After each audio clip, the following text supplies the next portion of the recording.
I've been coming to Paris 5 or 6 times a year, definitely twice a year for the shows. But then there's editorial shooting and advertising shooting and various things, and sometimes press work takes me to Paris.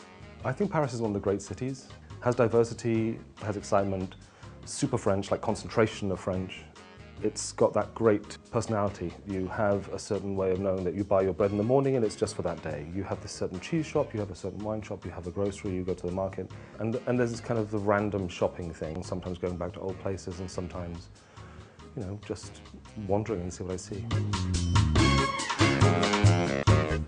I love the bateau bus.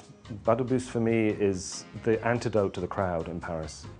And the best way to escape is to get on the river. Jump on, jump off. It's very calming. It's a beautiful way to see the city. Shiseido is a really great shop. It's one of these places where it's a very old tradition of French candle making. And they've managed to contemporize themselves without sacrificing it, without getting kind of trashy. It's still romantic and still quite glamorous.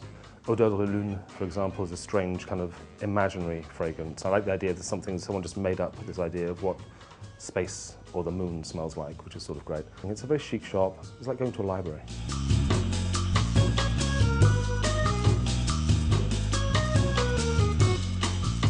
Musée de la Médecine is a very strange, beautiful, romantic, sort of isolated museum. And it's the kind of museum that I love, which is not fallen prey to the modern malaise of interactive this and touch button that. It's precise, it's informative, and beautifully decorative. The idea that you're looking at these instruments, these beautifully made medical instruments, and then you see, oh, it's for taking out someone's eyes. So to go somewhere and see, okay, here's the bone, here's the muscle, here's the flesh, this is the idea of the human condition. And then what I do is decoration.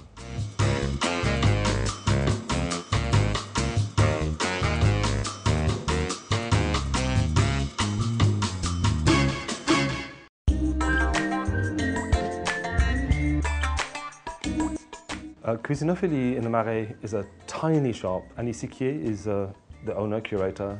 Annie opens when she wants, when she feels like it, and she has, again, a very specific idea of what she sells. Used housewares, beautiful pieces, something as simple as a box to keep salt in, or Madeleine tins, or the pans that I bought, these beautiful pans with the porcelain handles. And I've been buying stuff from Annie for a long time. And she's, I was going to keep this for myself, but, you know. And it's fun. I love to cook, and it's beautiful to cook using beautiful things. As you paint using beautiful things, if you have beautiful tools and work in a great environment, it's always inspiring, and that's a fun place to go.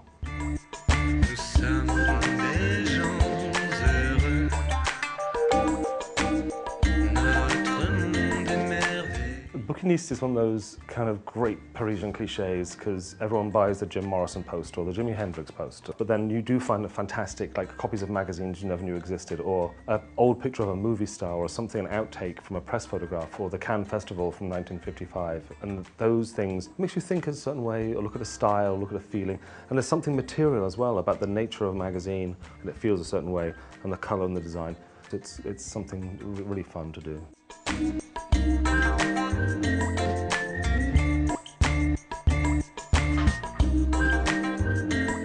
I'm very interested in mid-century modern and industrial furniture, architecture, buildings, bits and pieces, and the Marché Paubert in Clignancourt is super interesting for that because you find these amazing pieces and you have these brilliant moments. And I found a piece by Grandjean Jourdan from Valoris. And you think, I'm looking for plates, or I'm looking for linen, or I have an idea of glassware, and then there's something you didn't know you needed. That's the danger of shopping like that. It's not what you want, it's what wants you.